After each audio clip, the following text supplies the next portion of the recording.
The children's toys scattered across the basement floor were the cruelest reminder that Esperanza Morales had ever seen. Plastic dolls with missing limbs, toy trucks with broken wheels, stuffed animals with their stuffing bleeding out, all deliberately placed to mock the maternal instincts that brought her to America in the first place. As she huddled in the corner of her concrete prison, wrists raw from the zip ties that kept her chained to the radiator, she could hear Mr. Henderson upstairs explaining to another client how their newest acquisition was especially good with children, though no children had ever lived in this house of horrors. 6 weeks earlier, everything had seemed like a miracle finally answering her desperate prayers. Esperanza had been working 3 jobs in San Salvador, cleaning houses before dawn, caring for elderly patients during the day, and washing dishes at a restaurant until midnight.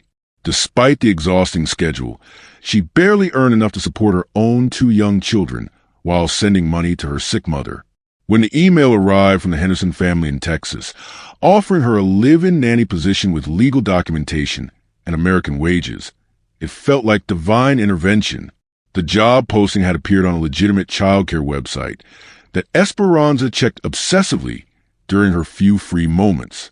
The Henderson family described themselves as busy professionals who needed someone trustworthy and loving to care for their 2 young children while they traveled for work. They were offering not just employment but a pathway to legal immigration, sponsoring her work visa, and providing housing, meals, and a salary that was 10 times what she earned in El Salvador. The opportunity seemed too good to be true, but the documentation they provided looked official and their references checked out when she called. Mrs. Sarah Henderson had been warm and maternal during their video interviews, showing Esperanza around their beautiful home via webcam and discussing her children's routines, dietary needs, and educational activities. She spoke passable Spanish and seemed genuinely interested in Esperanza's background with children, her experience caring for her own kids, and her dreams of providing them with better opportunities in America. The children themselves appeared briefly on camera, a boy and girl, perhaps 6 and 8 years old, who seemed well-behaved and excited about getting a new nanny from El Salvador. The visa paperwork had been handled by the Henderson family's lawyer, who explained that the process would take several months, but was guaranteed approval given their sponsorship and Esperanza's qualifications. During the waiting period, Mrs. Henderson sent regular updates about the children's activities, shared photos of family outings, and even had the kids record short video messages in broken Spanish, welcoming their future nanny to America. The personal touches made Esperanza feel like she was already becoming part of their family. When the visa approval finally came through, Esperanza wept with joy and relief. Her children would join her later, once she'd establish herself and learn enough English to help them succeed in American schools. Her mother's medical treatments could finally be afforded. The cycle of poverty that had trapped her family for generations was about to be broken through this single opportunity to care for someone else's children while building a better future for her own. The flight to Dallas was Esperanza's first time leaving El Salvador. Every moment from takeoff to landing a step toward the American dream she'd worked so hard to reach. The immigration officer who processed her work visa seemed impressed by the Henderson family's sponsorship and the legitimate employment documentation. America felt exactly as welcoming as she'd imagined during countless nights of dreaming about this moment. Mr. James Henderson met her at the airport, professionally dressed and driving a luxury SUV that suggested the family's wealth was genuine. During the drive to their home, he pointed out landmarks and neighborhoods, explaining how Esperanza would have access to public transportation for her days off and describing the local El Salvadoran community where she could find familiar foods and cultural connections. His manner was friendly but businesslike, exactly what she'd expected from a successful American businessman. The Henderson house was even more impressive in person than it had appeared during video calls. Located in an upscale suburb north of Dallas, it was a 2-story brick home with manicured lawns, a swimming pool, and the kind of architectural details that spoke of serious money. Esperanza felt intimidated but determined to prove herself worthy of working in such an environment. The American dream was literally opening its doors to welcome her inside. Mrs. Henderson's greeting was warm but seemed slightly strained, as if she was stressed about something unrelated to Esperanza's arrival. She apologized that the children were at their grandparents' house for the week, explaining that it would give Esperanza time to settle in and learn the household routines before taking on childcare responsibilities. The arrangement made sense. Though Esperanza was eager to meet the kids she'd be caring for, her room was in the basement, which Mrs. Henderson explained was quieter and more private than the guest bedrooms upstairs. The space was finished and comfortable, with its own bathroom and a small sitting area where she could relax during off-duty hours. The location felt isolated, but Esperanza appreciated having a space that was entirely her own after years of sharing cramped apartments with her children and extended family. The first warning sign came during dinner, when Mr. Henderson asked detailed questions about her family situation back home. He wanted to know exact addresses, phone numbers, employment details of relatives, and financial circumstances that seemed unnecessarily invasive for an employer. When Esperanza expressed discomfort about sharing such personal information, Mrs. Henderson explained that their lawyer required thorough background documentation to maintain her work visa status. Over the following days, Esperanza's attempts to establish routines were repeatedly frustrated by changing instructions and unclear expectations. The children remained absent, supposedly stayed with relatives while the parents handled family business. Her duties consisted mainly of cleaning and organizing, though the house was already immaculate and seemed barely lived in. When she asked about the children's return, she was told that plans were still being finalized. The isolation began subtly but systematically. Her cell phone lost signal in the basement, which Mr. Henderson explained was common in their neighborhood. The Wi-Fi password was changed daily for security reasons, and she was told that internet access was restricted to protect the family's privacy. Her attempts to call home were redirected to the house phone system, which Mrs. Henderson monitored for quality assurance to ensure Esperanza was adjusting well to American life. When Esperanza asked to explore the neighborhood during her day off, Mrs. Henderson became evasive about transportation options.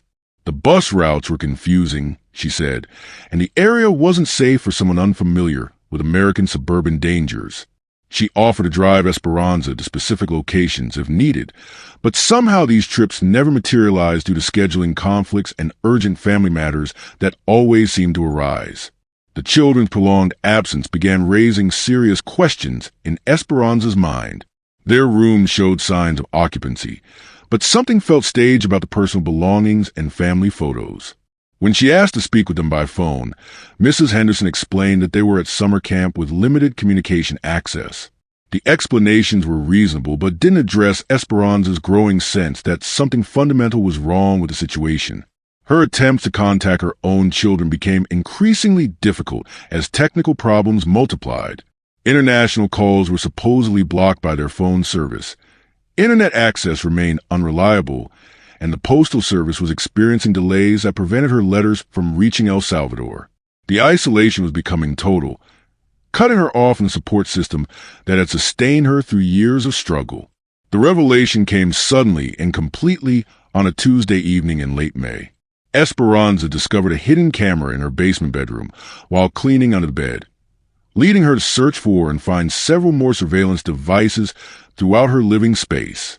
When she confronted Mrs. Henderson about the invasion of privacy, the woman's demeanor changed completely. The maternal warmth disappeared, replaced by cold calculation as she explained that Esperanza's real job was about to begin. The Henderson family had never had children. The house was a carefully constructed stage set. The family photos were purchased props, and the video calls with supposed children had featured actors hired to maintain the illusion. Esperanza had been recruited not as a nanny, but as a victim for a sophisticated human trafficking operation that specialized in exploiting women's maternal instincts and dreams of providing better lives for their families. The work visa that had brought her to America legally was real, but made her completely dependent on the Henderson family for her immigration status.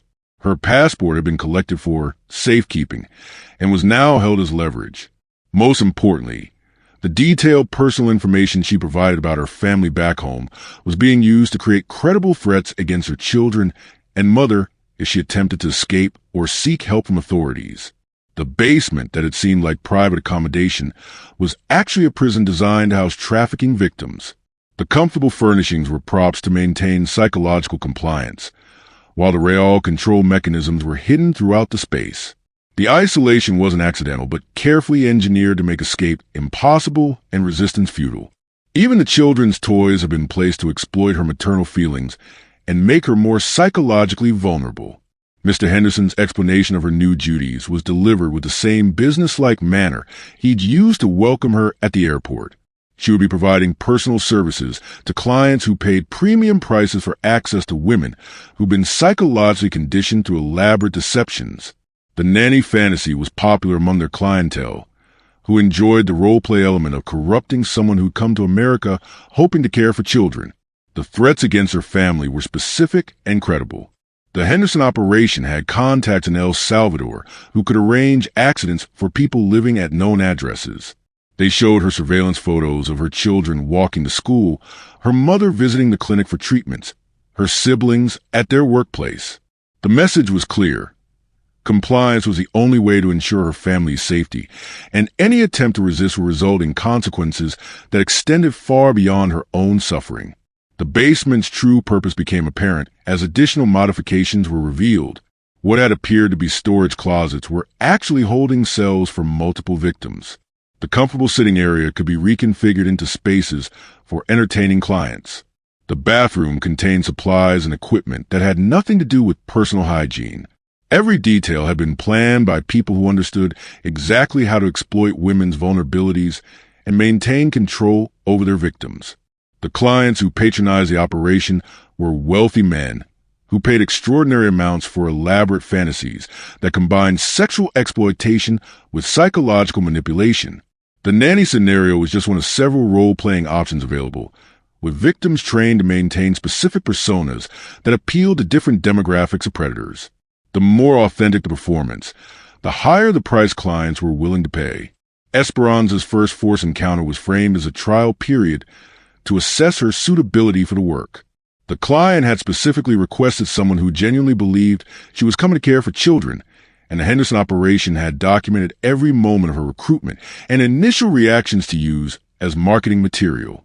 Her authentic maternal instincts were being monetized as entertainment for men who found corruption sexually arousing. The psychological conditioning was as systematic as the physical control. Victims were gradually broken down through isolation, threats, and carefully applied rewards and punishments that made resistance seem futile while compliance appeared rational. The elaborate deception that had brought Esperanza to America was designed to create maximum psychological trauma when the truth was revealed, making her more susceptible to the learned helplessness her captors required. Other victims in the Henderson operation had been recruited through similar deceptions: au pair positions, elder care jobs, housekeeping opportunities, all targeting women whose circumstances made them desperate enough to trust opportunities that seemed too good to be true. The trafficking ring specialized in exploiting specific demographics, understanding exactly which promises would appeal to which types of vulnerable women. The financial aspects of the operation were staggering. Clients paid tens of thousands of dollars for extended fantasy experiences, with prices increasing based on the authenticity of the victim's background and the elaborateness of the deception used to recruit them. Esperanza's genuine maternal instincts and authentic backstory made her particularly valuable in a market that prized innocence and vulnerability. The fake family's performance had been sophisticated enough to fool not just Esperanza, but also the immigration officials who processed her visa. The documentation was legitimate. The background checks had passed scrutiny, and the family's apparent wealth and respectability provided perfect cover for their criminal activities. They'd invested months in establishing credibility that would pay dividends for years of exploitation. Mrs. Henderson revealed that her own role was entirely fictional. She was an actress hired to play the maternal figure, trained to say exactly what desperate mothers needed to hear. The psychological profile they developed of Esperanza had guided every interaction, every word chosen to build trust and dependency. Even her apparent warmth and concern had been calculated performances designed to lower defenses and increase vulnerability. The children's toys that littered the basement floor were trophies from previous operations, reminders of other women who'd been recruited to maternal deceptions. Some victims had been convinced they were caring for children who existed only in photographs and video calls. Others had been told their charges were away at school, summer camp, or visiting relatives. The psychological cruelty was designed to maximize trauma and facilitate control. Esperanza's attempts to resist were met with escalating violence that demonstrated how thoroughly she'd been trapped. Her zip-tie restraints cut into her wrists when she tried to struggle. The concrete walls absorbed her screams without allowing sound to escape, and the hidden cameras documented her suffering for clients who found desperation sexually exciting. Every aspect of her environment had been designed to break her spirit and eliminate hope. The basement's soundproofing was professional grade, making it impossible for her cries to be heard by neighbors or passersby. The Henderson house was strategically located in a neighborhood where residents minded their own business and unusual activities could proceed without attracting attention. The suburban facade provided perfect cover for activities that would have been impossible in more densely populated areas. The operation's success depended on maintaining appearances that satisfied both clients and potential investigators. Mrs. Henderson continued playing her role as a caring employer when anyone might be watching, while Mr. Henderson handled the business aspects of marketing and client management. Their apparent respectability made them ideal fronts for an organization that required community trust to operate without suspicion. The other victims Esperanza encountered had been broken in different ways, their individual personalities and strengths systematically identified and destroyed through customized psychological torture. Some had been recruited through fake romantic relationships, others through fraudulent employment opportunities, but all had been targeted because their circumstances made them vulnerable to specific types of manipulation.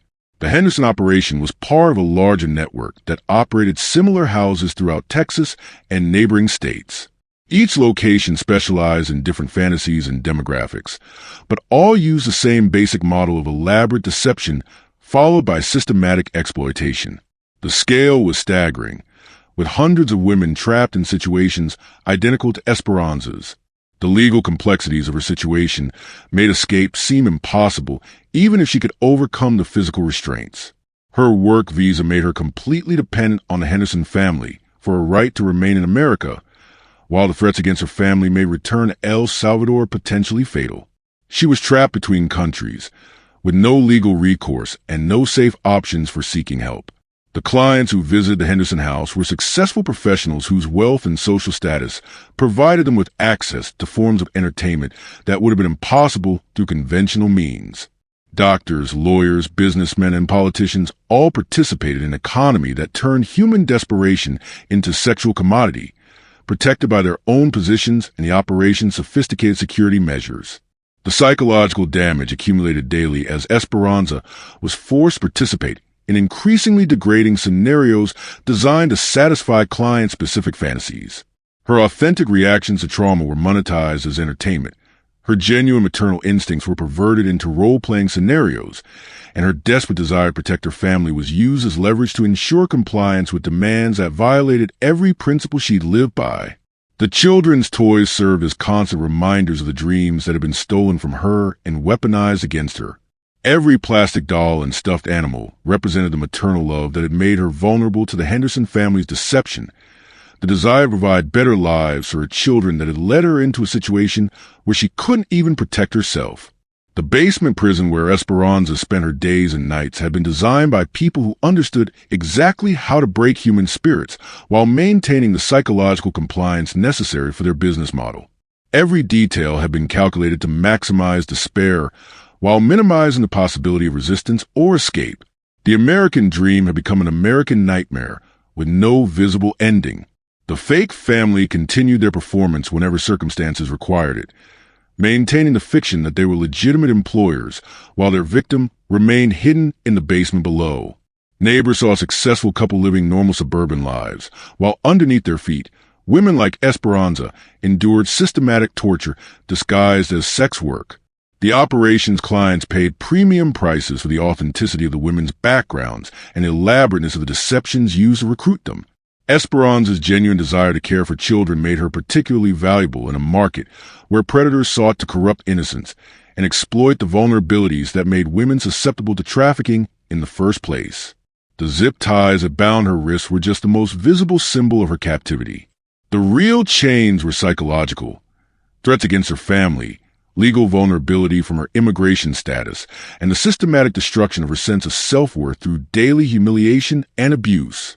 The Henderson operation had created a perfect prison that existed as much in her mind as in the concrete basement where her body was held. As months passed in the basement prison, Esperanza realized that survival required accepting a level of degradation she'd never imagined possible, while maintaining some essential part of herself that could remember who she'd been before the Henderson family had stolen her dreams and turned them into weapons against her. The toys scattered around her served as reminders not just of the deception that had brought her here, but the children she was fighting to return to someday. The maternal instincts that had made her vulnerable to trafficking were the same ones that now sustained her through daily horror. Every violation she endured was a sacrifice to keep her family safe. Every degrading act of payment toward the day when she might somehow escape and return to the children who needed their mother to survive, whatever it took to come home to them.